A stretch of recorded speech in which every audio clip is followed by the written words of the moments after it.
মালসার ভাত খাওয়া হবে বলে দেখো বড়দা সকালবেলা মালসা কিনে এনেছে 2 ব্যাগ, আর এনেছে দেখো মালা ঘুমছি। মা হিসাব করে দেখতে যে সব 13 জন লোক তো মা, আমাদের 12 জন, তো 12টা সেট মালা ঘুমছে আছে কিনা মা একেবারে গুনে নিচ্ছে। আর দেখো 2 ব্যাগ মালসা আছে। মা দেখাও তো মালসাগুলো।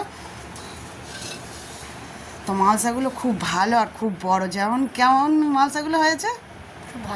খুব ভালো হয়েছে মালসাগুলো।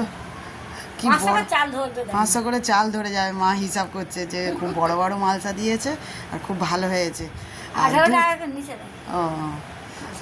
করে নিয়েছে। আর আমাদের ওজনের ভয়ে সব খাটের তলায় লুকিয়ে রেখে দিয়েছে, নাহলে সে যদি জানতে পারে সব একটা করে ঠোকা মেরে মেরে ঠুকে মেরে ভাঙতে শুরু করবে। তো কতগুলো মালসা এনেছে মা? তো 7টা মালসা এনেছে, সব বড় বড়দের মাথা পিছু বড় যে 7 জন আছি, তা 7 জন। আর বাচ্চারা এই মালসা থেকেই ভাত খেলে হয়ে যাবে। তো ভিডিওটা কেমন লাগলো অবশ্যই কমেন্ট করে জানাবে।